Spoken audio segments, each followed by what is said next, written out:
Hi, this is Bob Murphy, and you're listening to the Libertarian Christian Podcast.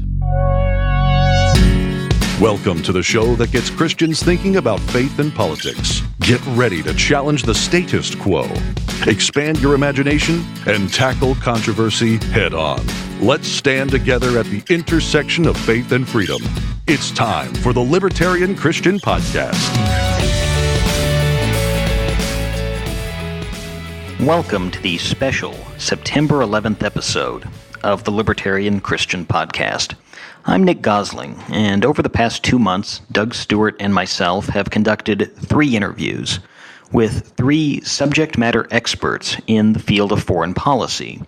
We're now 16 years out from September 11th, 2001, and so we wanted to ask these experts questions about where they thought the current state of U.S. foreign policy was, and what has the country learned since then, and what really hasn't been learned, and are we making progress, and what are the current threats that they think are most pressing. So we will be joined by Professor Robert Pape of the University of Chicago, who's one of the world's leading experts in the subject of suicide terrorism. We will also be joined by Professor Lawrence Wilkerson, a former colonel who was chief of staff to Colin Powell and is now a professor at William & Mary. And lastly, we will be joined by none other than Dr. Ron Paul. Now, you'll hear some interesting things in these segments. We asked somewhat of the same questions to all 3 men, but also some different questions as well. So you'll see a little overlap, and you'll get their unique takes on where they think the country has gone since the early 2000s, and what progress we're making, and what progress we aren't making. In fact, where we may be regressing. Some of the answers you may find yourself disagreeing with. I know that Doug and myself found ourselves disagreeing with certain elements of certain answers, but that's totally fine. We will present our guests' comments here in their complete form without any editing, so you can listen and decide for yourselves. So without further ado, let's proceed to the interviews. Joining us now is Dr. Robert Pape, Professor of Political Science at the University of Chicago and Director of the Chicago Project on Security and Threats. He's also one of the world's leading experts on international security affairs and suicide terrorism. Dr. Pape, thank you for joining us here today. Glad I could be here. Here we are 16 years out now from 9/11, and suicide terrorism is still very much an issue in U.S. geopolitical affairs and in world international security affairs. What are some common misconceptions that people have about suicide terrorism and why people are driven to commit these actions?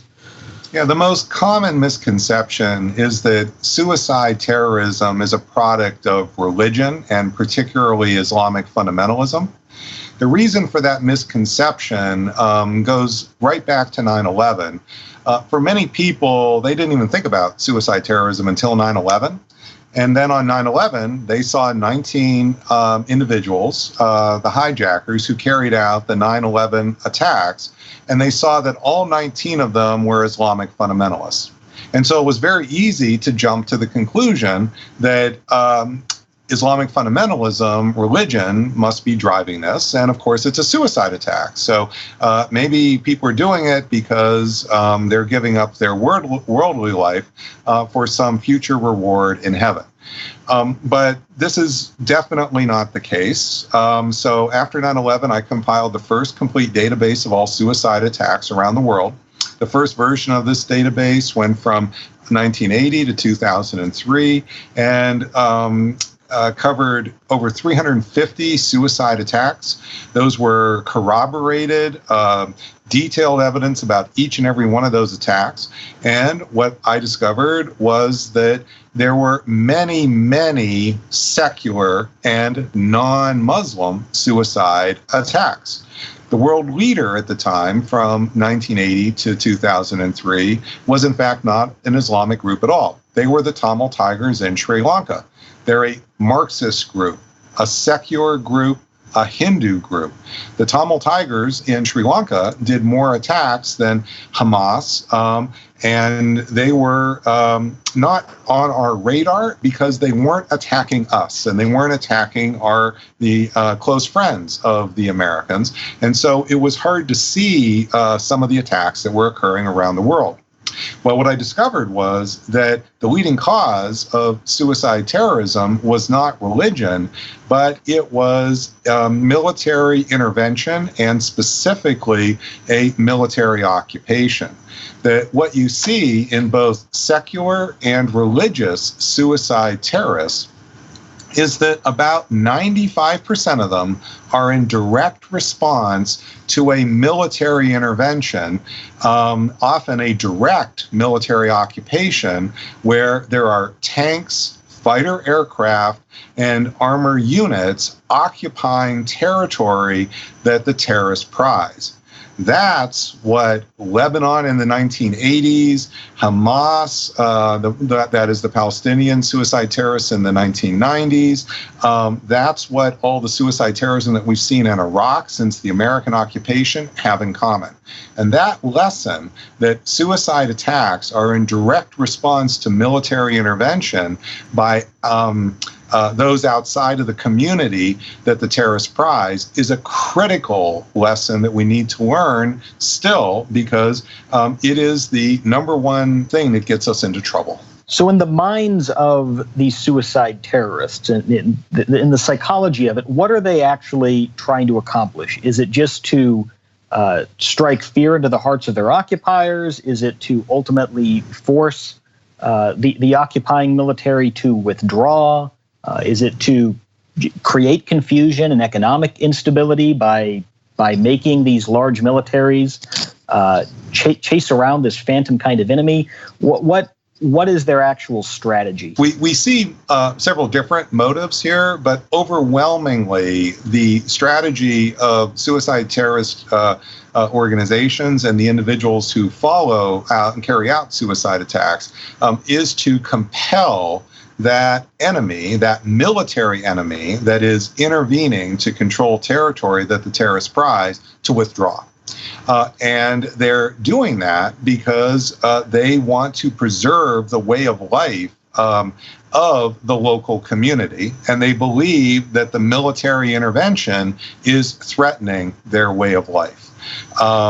We in the West may not agree with the way of life that these terrorist groups want to preserve. Many of terrorist groups are extremely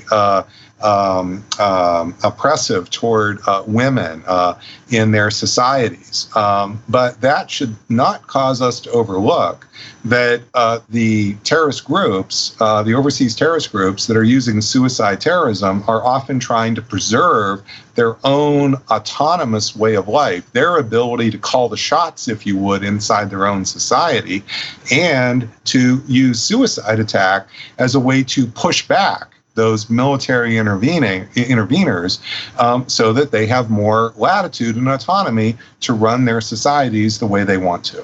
As we're reflecting on 9/11 specifically, what were the actions, or was there a particular single action that kind of pushed things over the edge that you would say sparked the 9/11 attacks? At the time on 9/11, we didn't know really much about the precipitant causes of bin Laden, the 19 hijackers. But in the years since, we've learned a tremendous amount. You see, in the in the 1990s, the United States began the 1990s with no military deployments to speak of in the Persian Gulf. We had bases without troops, but no troops. And then in the fall of 1990, the United States, along with other countries in the world, deployed a huge ground army to the Persian Gulf, Saudi Arabia, other countries in the Persian Gulf, to kick Saddam Hussein out of Kuwait.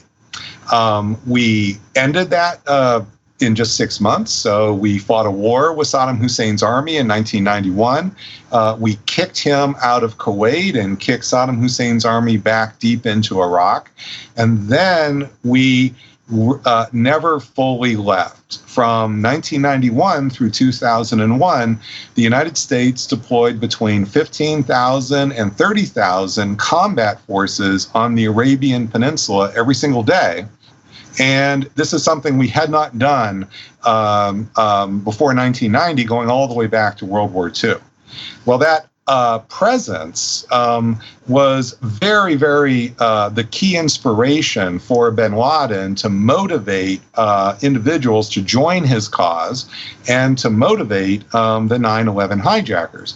And I say that with some confidence because we have the martyr videos of many of the 9/11 hijackers. We didn't have those videos on the day of 9/11 itself, but Al-Qaeda released them in the subsequent years, and we can see person by person of the 19 hijackers talking about their reasons for doing their attack, and specifically the occupation of the Arabian Peninsula by American military forces. In fact, one of those martyr videos has snippets of President Bush. This is the first President Bush in 1991 coming and visiting the military forces in Saudi Arabia, just to really drive the point home that their motives had everything to do with American military presence on the Arabian Peninsula. Well, let's talk about ISIS a little bit here, because that's kind of the most pressing issue, I suppose you might say, that people are aware of, that's kind of going on in the world right now. And now, correct me if I'm wrong, but the leadership of ISIS came mostly out of the Iraqi army, right? They were Iraqi military officers under Saddam Hussein in what was essentially a secular Arab regime. Is that correct? A large number of them. So the ISIS leadership really comes in three parts. One part is definitely the former Ba'athists, the secularists under Saddam Hussein. Another third is coming from Sunni tribal leaders. That is, their main loyalty is to local clans and tribes inside of Iraq and Syria. And then third, there are some religious leaders, mostly Iraqi, but there are some religious leaders who I would say are clearly motivated by religion. What they did is that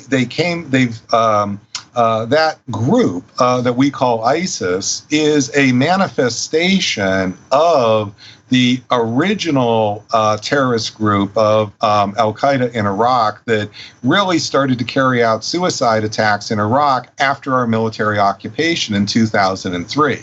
You see, before we occupied Iraq in 2003, Iraq never experienced a suicide attack in its history.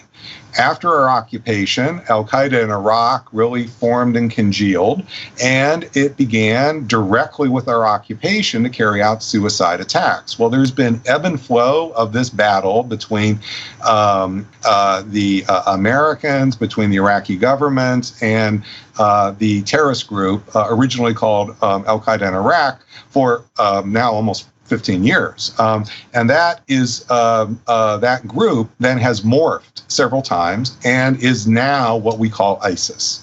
And so we are still dealing with the monster that we essentially created with the occupation of Iraq in 2003. There's lots of ebb and flows in the story along those last 15 years, but this just shows just how problematic it is to invade and occupy countries. When we're thinking about these various attacks that keep cropping up, and often it's ISIS or someone connected to ISIS or claims to be connected to ISIS that claims responsibility for driving a truck into a crowd or just going in some random crowded area and start shooting. Are these individuals who are doing this at these levels? I mean, it seems to me like ISIS, as it's infrastructurally, militarily, it mainly is about holding ground and actually trying to create a geopolitical state. So these guys who are out here actually doing these lone wolf type attacks, what is driving them to that? Are they getting orders from the ISIS higher ups? Are they kind of being brainwashed and just sort of doing it on their own? What is the cause here? Well, you have a big part of the picture in your question, which is ISIS itself and its supporters are driven by territorial goals to control territory, that is to politically control that territory and to militarily control the territory in Iraq and Syria. And as the West has intervened to shrink their territory control, that's when ISIS has called on supporters to lash out against the West. And those attacks really started in the West in a significant way, especially the suicide attacks, in the fall of 2015, after about a year of our renewed intervention against the terrorist group to shrink its territory in Iraq and Syria. And over the last several years, Americans have led a coalition which has successfully shrunk ISIS territory in Iraq and Syria. And the more that ISIS territory has been taken away from it by Western military power, the more ISIS leaders are calling on individuals to attack the countries that are part of the Western military coalition against it. And so we're seeing attacks in France. We're seeing attacks in Belgium. We've seen attacks in the United States. We've seen attacks in Britain. The countries that are being struck aren't just random countries in the West. They're countries that are part of the Western military coalition against ISIS. Sometimes those are just plain inspirational calls by the leaders of ISIS to do those attacks. Sometimes there's some coordination, but what they have in common is ISIS leaders and ISIS is responding to the loss of its territory. In the years since 9/11, I mean, it doesn't seem like political discourse on this issue, at least amongst mainstream politics, has gotten any better. In fact, I mean, it seems like we've seen increased interventions in the Middle East throughout the last 8-10 years or so, and now we have a new administration, and we are still seeing more of kind of the same in that regard. In your view, would you say that U.S. politicians and diplomats have really learned anything from this research and from these studies in the last 16 years, or is it just kind of the same old demagoguery as it's always been? Well, I think we need to separate what we see in the public, say on cable news channels, from what we see among a number of our political leaders, because I do think that we have seen some political leaders really take to heart the empirical analysis and the new studies that occurred after 9/11 about the causes of suicide terrorism. Dr. Ron Paul is just one of those. But we also see this on the Democratic side as well. You'll notice that when you look at many of former President Obama's speeches, he often really disparaged the idea that we should deal with terrorism by sending large ground armies in to deal with the problem. And that correlates very directly with the kind of findings that we've learned about how the best mobilization appeal for suicide terrorist groups is the presence of ground forces on their territory. So every time we think, oh, things couldn't get worse, well, no, we can actually make them a lot worse here by ground force deployments. And so what I think you're seeing is, I actually think you're seeing some progress here among some enlightened parts of the political spectrum here. But I think that when it comes to ordinary discussions here, yeah, you really can't have a serious discussion here to help inform people about the causes of a complex subject like suicide attack in a soundbite, because in 2 or 3 minutes, the most you can really do is reflect back back to people what they already think. And so I think that if we live in a world where it's profit-driven cable news, it's no surprise that what we tend to get are cable news shows that simply are trying to keep audience, and the best way to keep an audience is tell them what they, that validate what they already think.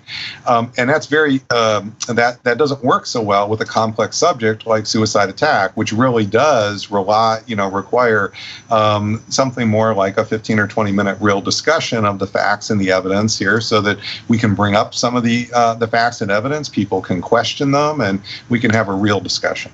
So as we kind of close this out, what would you say, or what would your advice to policymakers be regarding what should be done in order to stop this tide of attacks? What do policymakers need to do in order to cut off the sources of this terrorism and ultimately kind of change the dynamic? Yeah, what I would say is two things. I think number one, we should resist ground force interventions, and I think we are. But I would go a little further than just that. I think number two, what we've really done since 9/11 is we've been actually figuring out how to win military battles against terrorist groups, but not winning the peace.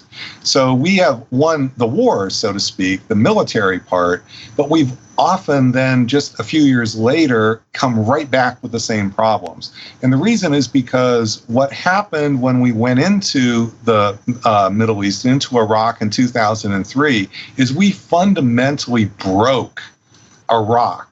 Iraq then spilled over and fundamentally broke Syria. And you were seeing the breakage of these political units across the Persian Gulf. And now, of course, we're seeing instability in Turkey, which is a country of 100 million people. And so what we've really not fully come to grips with is that we have got to work much, much more on political solutions here and not just focus on the military issues. All right, Dr. Robert Pape of the University of Chicago, thank you for joining us this afternoon. Absolutely. Thanks for having me.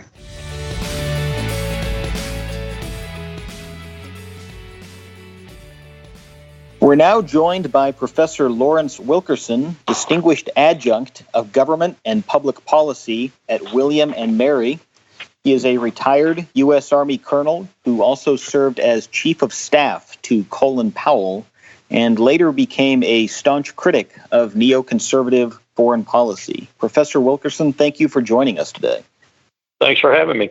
So some of our listeners will probably be familiar with your work or have seen you on the news at some point commenting on foreign policy. But for those who aren't familiar, can you give us just a little bit of your background, how you got involved in the public policy sphere and in the government sphere, and sort of what happened to change your perception of U.S. foreign policy in the run-up to the Iraq War in 2003?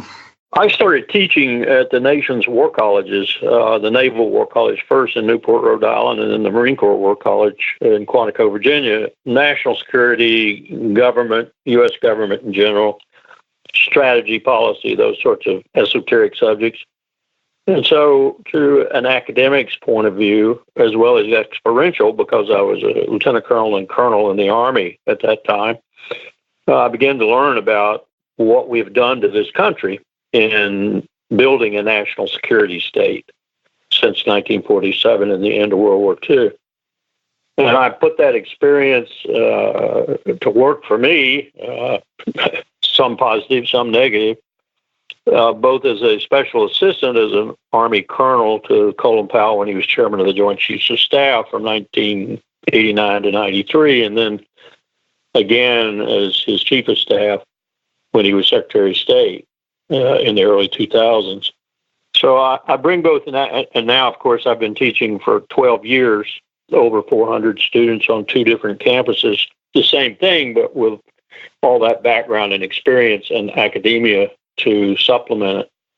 So the study of the national security state, what the United States of America has become since 1947 and the end of World War II, and what we are today, which is a far-flung empire that looks a whole lot like Rome. That's my area of study and my area of experience. So what happened in the early 2000s that sort of precipitated this idea that we're going to go back again into the Middle East? I mean, we now know that Iraq had nothing to do with 9/11. What was the purpose of the invasion from Washington's perspective? There were at least, and my students have borne me out on this in their case studies of the so-called 2003 Second Gulf War, there were at least half a dozen reasons we went into Iraq, none of which accorded with any genuine national security interest of the United States other than oil. And to this day, I believe Vice President Cheney's ultimate motivation was that oil.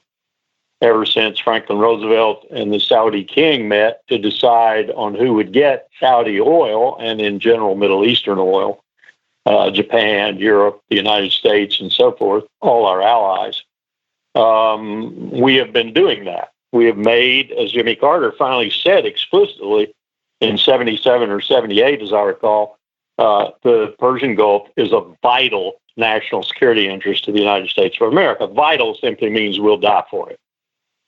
But there are a lot of other reasons we went to war in Iraq. One was to show the world that they couldn't do a 9/11 on us without having some reciprocity, and they wouldn't like the reciprocity at all.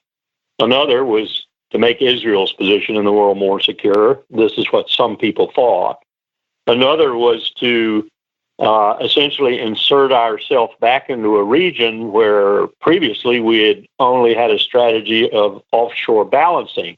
That is to say, we would never put, for a prolonged period of time, U.S. military forces on the ground in the region, knowing that that would be tantamount to suicide. And we're seeing the results of the reverse of that decision today. It is tantamount to suicide. And if we go into Iran to make it even worse, we'll see that suicide, I think, coming to an even more rapid fruition. So there are a number of reasons for our having gone into Iraq. And as I said, none of them except possibly oil, and even that not now since we are independent of the region, having any real national security interest. You might say that we went into Iraq because we could, which is essentially the rationale for most of the wars we're fighting right now, even Afghanistan, post our having eliminated al-Qaeda there. It's because we can. And that's really that aspect of the national security state and of empire in general, which ought to trouble every American citizen who stops to think about it. Now, you did briefly touch on something I want to ask about in a little more depth, and you have quite a bit of experience dealing with the religious element in U.S. foreign policy, and particularly the neoconservative foreign policy. Now, we here at the Libertarian Christian Institute, we're anti-war, we promote a non-interventionist foreign policy, and so we're all the time butting heads with the neocons who are promoting this sort of American manifest destiny over all the globe. So can you comment a little bit on what kind of influence did religious leaders and religious arguments have in, let's say, the first half of the previous decade in the run-up to these conflicts? And then secondly, is it still as strong as it was, or do you think it's waning? That's a very interesting, and it's a complex question and a complex answer. I think what we have seen, and I don't know when it's going to peak and fade, if it will, I assume it will, something not unlike the Great Awakening, which occurred in the previous century, and some people probably are somewhat aware of. And it features, in this particular episode, a second Great Awakening, if you will, some 60 to 70 million Americans who are best labeled probably as evangelical Christians. And there's a segment within them, and I've heard different numbers as to how many of these there are within that 60, 70 million, of what I would call fundamentalists. That is to say, and I've said this before, they're American Taliban.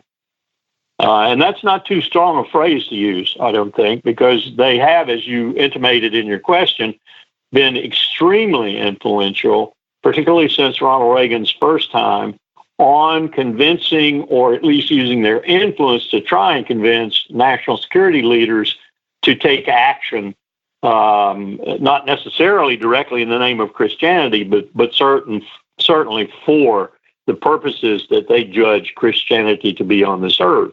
And that includes war.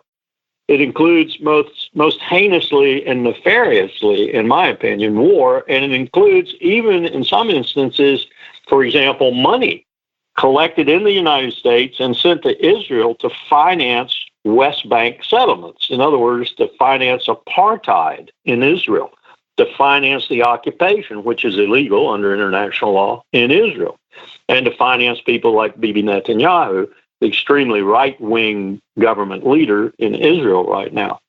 So this group, to answer your question directly, I think in its fundamentalist nature, and I use that term to differentiate from other evangelicals because they're, I think, more genuine Christians, is very inimical to U.S. interests because it does pursue war as a major, if not the preeminent instrument of U.S. national power, because it believes, like that earlier Great Awakening, that it has this Christian mission to go out into the world and kill people for public purposes, for state purposes, which is nonsensical. As one of my good friends said the other day, himself a devout Christian, I don't understand these people. Their Christ is not my Christ. Now, at the time we're recording this, Trump had just given his big Afghanistan speech when he rolled out his supposedly new strategy, which many of us would observe is really not that different from what's been happening over the past 15, 16 years. What's your take on Trump's plans here, and what can we expect to see? I think this is a painful, a sad example of what military history throws out of almost any nation that's ever used military power as its principal or one of its principal instruments. It's what generals within that military power do more often than not. And it is the greatest strategic failure in military history for the past 5,000 years. And what that is reinforcing failure. The most difficult thing for a general to do, an admiral to do, believe me, I've been there, is to admit failure and to go away from it, to retreat from it, to withdraw from it, to say, I've failed, the military instrument is not the proper instrument here, or whatever the reason is, and get out. That's the most difficult thing generals and admirals have found to do throughout history, and generally speaking, they've been destroyed by that failure. That's what we're doing in Afghanistan. How many times do we have to hear from some general officer, more troops, please, and think with any kind of sanity and sobriety that if more troops go, the situation is going to change? That's like the old proverbial beating your head against the wall until it's bloody and then looking back and having someone tell you, well, beat your head some more and perhaps it'll change, or perhaps you'll beat the wall down. This is absurd, but as I said, it is one of the most common mistakes in military history that generals think, and presidents listen to them, and prime ministers listen to them, that more troops will make a difference, when in fact, all of the evidence is screaming at them is you're going to get the same result you got last time, and last time, and last time. The difference, for example, in the two major U.S. strategic failures in the 20th and early 21st century, Vietnam and now what I'll call Southwest Asian wars in general, the difference is that Vietnam at the 10-year point had a confluence of events that were marked by a major civil rights movement led by Dr. Martin Luther King Jr., of course, a major anti-war effort, largely motivated, I think, in its main by people being conscripted, the draft.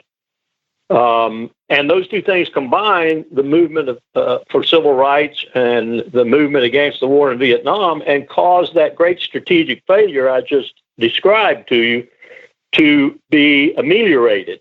Not by the generals, mind you. The generals wanted more troops there, and they were saying, give us more troops and we'll win in Vietnam, which was sheer nonsense, but understandable. That's what generals do. They make these huge strategic errors. But the people, the American people, made them stop that war. And so after 10 years and horrible casualties on both sides, millions on the Vietnamese side, we ended that war. And we ended that huge strategic failure. There's no such outpouring today. There is no such outpouring. I've been in all 50 states. I've talked in all 50 states on college campuses, at community centers, all over the place. And Americans do not care about Afghanistan, Iraq, Syria, or any place else. They just don't care because they have no skin in the game. There is no draft today. There is no conscription. There is no son or daughter or brother or sister or father or mother or whatever getting killed or horribly wounded in these wars because less than 1% of the country is serving. That's 300 plus million people who aren't doing a damn thing. They're not even paying a war tax. Check the debt out lately. We're headed towards 20 trillion or greater. So this is a unique set of circumstances that, as I've said many times, I think is going to put end to this empire. Whether the end is a smooth and downhill slope, like, for example, Britain had at the end of its imperial reign, or whether it's catastrophic remains to be seen. But right now, looking at Trump, I would vote for the catastrophic end rather than the smooth end. As we close this out, what would you say are the biggest or the biggest foreign policy threats facing the U.S. today? And what are the top 3 changes that need to be made in Washington or in public consciousness in order to try to stave off the damage or turn the ship around? Oh, that's a huge question. Of course, I think the existential threat we all confront, and I have to point it out because it's not just the United States, it's all of us. It's the entire human race, is climate change. I happen to believe the scientists. I've seen the sea rise tables. I've been in Norfolk, Virginia, for example. I've seen the billions of dollars of estimates on what it's going to take to save the largest shipyards the United States owns on the eastern seaboard. The sea is rising so fast there. Today, when we were talking about this recently, one woman in the back of the theater raised her hand and said, "Don't tell me about 20 years from now or 30 years from now. The water's in my backyard now." Well, she's right.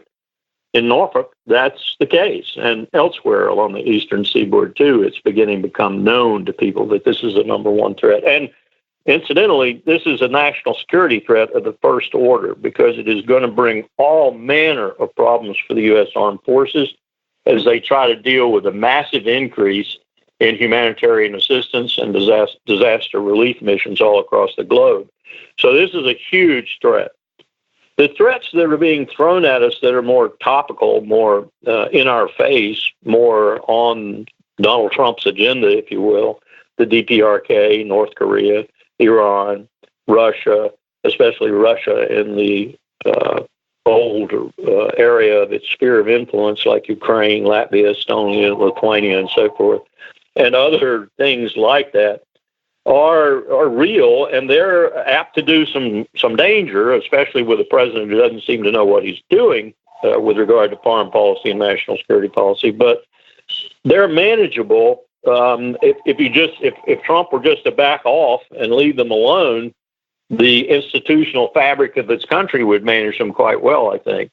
You can see that happening right now with North Korea, where I think we're getting ready in some real ways to start probably a dialogue that will defuse a rather tense situation on the Korean Peninsula. But they're not the kinds of threats that ought to be given the priority and the high level of interest that they are being given right now, in rhetoric at least, because they're simply tactical threats, if you will. They're not deep strategic threats like climate change is, or like, for example, our infrastructure and not doing anything about that is, or our debt and not doing anything about that. Those are far more existential-like threats than any of these various things we throw up all the time as being absolutely going to kill us tomorrow morning if we don't watch out. And terrorism is one of the worst in that regard.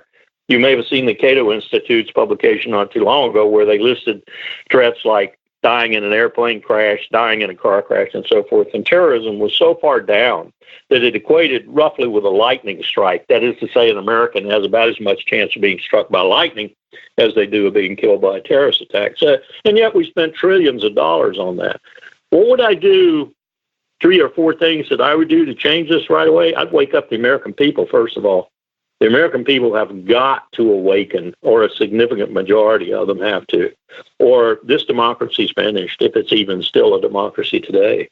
If you, as Jefferson and Franklin and Madison and Monroe and all of our founders said, you can't have a democracy with apathetic, ignorant people. And so, I mean, how do you have a democracy with the average citizen we have out there today? So you got to change that. You do that through education, through enlightenment, through doing the small things that I've tried to do, going around the country and talking and so forth. Second thing I do is throw every single senator and congressman out of the Congress. I don't care if you think your individual congressman is doing well while you rate the whole body at 9%. That's ridiculous. Throw every single one of them out, get a new one in there. If they don't do better, throw them out too. We need an entirely new legislature. It's broken, it's dysfunctional, it's sick. And it's sick on both sides, Democrat and Republican. I might leave Angus King from Maine and maybe Bernie Sanders in there because they're independents, but I wouldn't leave anybody else in there. And then the third thing I would do is I would have a complete revamp of the way we do business, like we did in 1947 with the National Security Act of that year. And what by that I mean, you either on the extreme end have a constitutional convention and you look at that document that's not a pact for suicide and hasn't been changed really materially in a long time, or if you can't go that far because that takes 3/4 of the states, 3/4 of the people, all that sort of stuff, it's tough to do, then at least you have a come to Jesus meeting, if you will, in the Congress, and you say, these are the things we need to change about the institutional fabric of this republic because that fabric has become dysfunctional. It's torn. It's not working very well. One of the things, for example, I'd do is get rid of the Electoral College. I would take a real hard look. I know this is going to sound radical, but I'd take a really hard look at the states. You have states like Alabama and Mississippi who are negative states. That is to say, only through revenue sharing do they exist. California and New York produce 90, 100, $200 billion worth of GDP, and some of that goes to Mississippi and Alabama to keep them on life support. So I would look at even restructuring the country. I'd tell Wyoming, for example, with 400,000 citizens and 2 senators, get thee into California, Wyoming. You are ridiculous out there as a separate, independent state all by yourself. Get into California and become effective within that massive power that California represents. California, when the UK suffers the effects of Brexit to its full extent, the UK is going to fall behind California in terms of economic power. California is the 4th or 5th economic power in the world. They could break away from the United States tomorrow morning and be an independent state. Probably be better off for it, too. So these are the kinds of things I think they're traumatic, they're radical even, but they're going to have to be thought about, and they're going to have to be looked at, or we're not going to make it through the 21st century. All right, Professor Lawrence Wilkerson, thank you very much for joining us here today. Surely. Thanks for having me.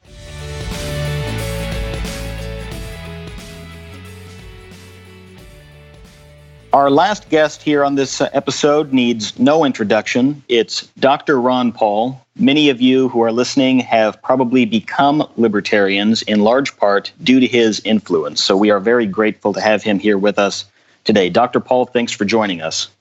It's very nice to be with you.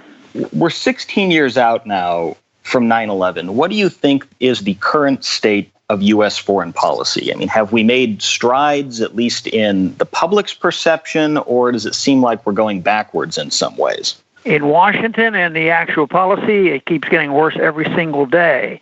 But I think the American people are waking up, but their voices aren't heard for various reasons, and people are being more resistant than ever before, in spite of all the reports and what you hear on the TV and what some of the polling will show. But I think the American people are basically opposed to a lot of what we're doing. So the big disconnect is what the people really want and need versus how much foreign policy is out of our hands, and controlled by the people who influence our government. And sometimes they're not, the people who really have the control are not readily apparent. But I think there's more people now that are at least thinking about non-interventionism. I think when I went to Washington in 1976, first time, nobody would dare say these words. But it's a little bit safer to talk about it, but there's still a lot of people who will come down hard on an individual like myself or anybody else that talks about not supporting all these wars as being un-American and not supportive of troops and that sort of thing. But no, there's some headway being made, and it's going to get better because the system that we have and our failures around the world are becoming more apparent every day. We cannot maintain our empire, so it will come to an end, and that's what we ought to be prepared for. What's your analysis on what Trump has done in the foreign policy realm so far? I mean, there were a lot of people who, going in, at least thought that he, wouldn't necessarily buy the neoconservative line and would maybe be a little bit more non-interventionist. But it seems like now we have the saber rattling against North Korea, and then, of course, there's the Russia stuff going on, and Iran is being threatened. What's your take on that? He's just confused a lot of people. I don't think he comes from a precise philosophy. He's not a dedicated neoconservative. He's not a progressive Democrat. He's not a libertarian non-interventionist. He's just sort of somebody that rambles on. Just recently, I think yesterday, they put up some quotes from him from 1999, and he was very, very much in favor of a sensible approach to North Korea and talk to him. But as soon as, he gets in, it's a different story. And, of course, Bush painted North Korea as part of the evil empire, and nobody talks about what would be best for America and for peace, and they just go on. So Trump confuses things. He's not giving us much support, and you don't know what he'll say tomorrow. But right now, he's much more interventionist and more militant than he was in his campaign, because one of the reasons why a lot of libertarian-leaning people were hopeful, and I kept my fingers crossed because he said some things that made some sense about Russia. But so did George W. Bush say some sensible things about a humble foreign policy and minding our own business and get out of nation building in the year 2000. And of course, look what happened. What do you think is the biggest foreign policy issue facing the United States today? I mean, what would be the biggest blunder that you think we could realistically find ourselves in the near future? Well, there are so many choices, and when I do my program, the Liberty Report, the other day we were talking about which is the greatest threat. Where's the next war going to start? Is it going to be North Korea, or will it be Iran, or whatnot? And there are just so many choices and so many ongoing. It's just horrible. The ongoing wars of the last 15 years, none of them have ended well, and we haven't created any stability. So it's the overall policy that is so bad, and how it's destroying our liberties here at home and destroying our financial system because it is a major contributor to us going bankrupt. But I think the Korean thing has to be, considered one of the most, immediate threats, because who knows what they're going to do. And it's 1 minute I think, well, we can't be so foolish as to start dropping bombs on North Korea. They haven't invaded anybody. They haven't, they threaten us if we bomb them, but nobody will pay any attention to that. So they talk tough, but all they're doing is answering back to our threats of them. But that could just get our bombing of North Korea is probably the most immediate serious threat in a technical way. In the broad way, it's just interventionism. We just don't need to intervene. We don't need to be in 120 countries. As I've said for so many years, we just marched into these countries. We ought to just march home. We don't need occupation and nation building, but we have to be honest about that and actually do it. And it'll come because pretty soon we'll be like the Soviets. Our system will collapse for economic reasons, not because anybody has invaded us. And what do you think that's going to look like when that does hit? I mean, I'm surprised, actually, that we're almost 10 years out from the 2008 downturn. I thought that the big crash, the dollar crisis, would come way before now. I mean, I'm actually shocked that the Fed has been able to keep this up for so long. So when do you think it might happen, and what might it look like? Well, I think you're right in being suspicious. Why didn't it happen 5 or 10 years ago? Because the foundation of the system has eroded. I remember when there was the big break in the conventional Bretton Woods system, the pseudo-gold standard, and that was the closing of the gold window. And I knew that was ushering in a very, very dangerous economic period, and the 70s were horrible. But like you said, the Fed and the banksters have been able to hold things together, so the trust has been greater than anybody anticipated.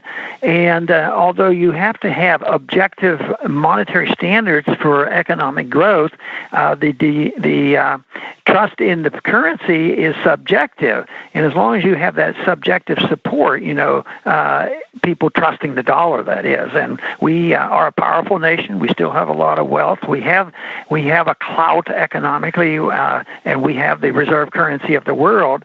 And it's lasted a lot longer than anybody believed. But that's also not inconsistent with Austrian economics, because Austrian economics teaches that there is a subjective part of how people value things. And as long as there is trust there, you can't create trust out of thin air and say, create pieces of paper in a primitive economy and say, okay, we're all in agree this pieces of paper are money. That doesn't work. Money has to originate as a sound currency, and the dollar originated as something backed by silver and gold.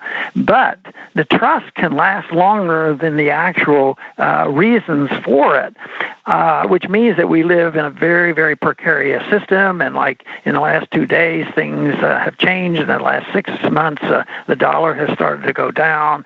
The deficits continue to explode, and this means the foundation is gone. This could be the beginning of that very big correction that you're talking about, but it might not be.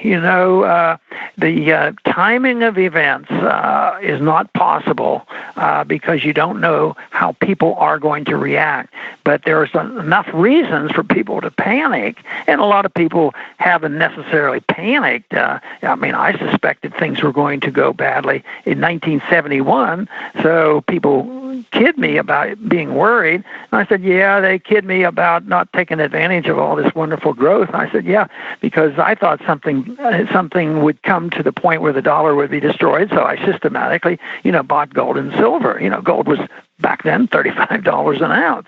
So it lingers on, but when they lose it, when they lose confidence, everybody's going to know about it, because we won't be talking about $800 gold or $1,300 gold. You're going to be talking about a system that doesn't function anymore, and nobody knows what the value would be. In the countries that totally destroy their currency, it goes to infinity. But I think the world will probably wake up and decide that we have to have some monetary reform in order to preserve the system. If not, it's going to lead to very, very big political and economic problems for the entire world. Now, in 2015, you released the book Swords into Plowshares, which the title is taken from the prophet Isaiah.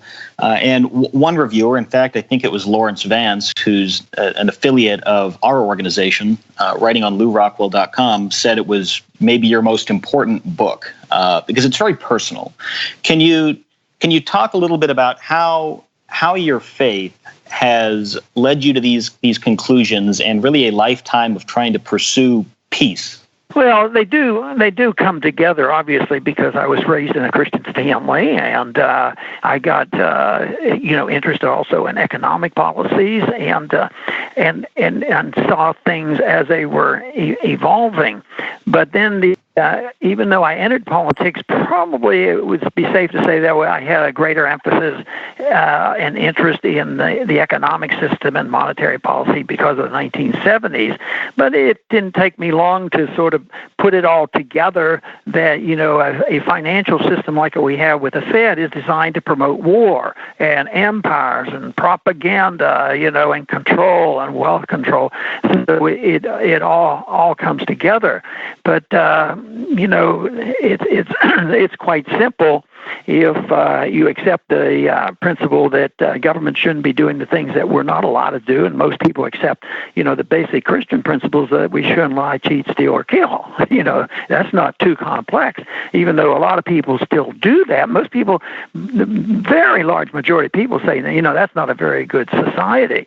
And so that background in Christian convictions, along with the type of system that we would have in foreign policy, that we wouldn't initiate aggression against another person or another country, it to me all comes together. And the little booklet that I wrote on the swords and the plowshares, I tried to emphasize my personal experience, what it was like remembering World War II, and some of the crazy things that come about in war times, about how people wake up and look at each other in battles and see individuals, and look people in the eye, and all of a sudden it's harder to shoot rifles. So I claim there's an instinct that is very strong for peace. What I do in that book is try to say that, there's been horrendous, tremendous progress, with the benefits of the industrial revolution. That technology has been fantastic. The standard of living has been raised for a lot of people in the freer societies. And I argue that the civilization is very, very young. Christianity is very, very young, 2,000 years, and there's no reason in the world why we can't advance as a culture and as a people and as a civilization, that we can use some of our brilliance to work for a peaceful society rather than just using all our abilities and technology to promote war. For instance, like the nuclear developments. Nuclear power can be a godsend to helping people, but it also can be used to destroy nations. So unfortunately, so much of our technology has been used to promote war, and I just believe that someday the opportunity should be open to us believing that a society can go and work more for peaceful relationships. And I know the freer the society, the more prosperous society is, the more likely it is that we might be able to develop those conditions. And certainly there's pretty good evidence that the emphasis on the individual responsibility of Christianity had played a significant role in the development of free markets and the principles of liberty. Fantastic. Well, thank you so much for being with us, Dr. Paul. Your organization is the Ron Paul Institute for Peace and Prosperity. What's the website that people can go to sign up for your lists and find out more? And that would be onepaul.org. Is the one, and we're having a conference in September. Also, what I do a lot is ronpaullibertyreport.com too. All right, fantastic. Well, we certainly encourage all our listeners to check that out and subscribe to your lists. Dr. Ron Paul, thank you so much for being with us here today. Very good. Great to be with you. And that concludes our special 9/11 episode of the Libertarian Christian Podcast. We want to thank all three of our experts for joining us here for this very unique episode. It was truly fascinating to be able to speak to them and to get their insights and to learn from their experience and their expertise. So on behalf of Doug Stewart and myself and the entire Libertarian Christian Institute, we want to thank our three experts for joining us for this very special episode, and we want to thank you for listening. And most of all, we ask that the Lord would bless our efforts to pursue peace in this world. The Libertarian Christian Podcast is a project of the Libertarian Christian Institute, a registered 501c3 nonprofit. The audio engineers were Doug Stewart and Jason Rink, and voiceovers were by Matthew Bellis and Caitlin Horn. If you'd like to find out more about the LCI, please visit us on the web at www.libertarianchristians.com.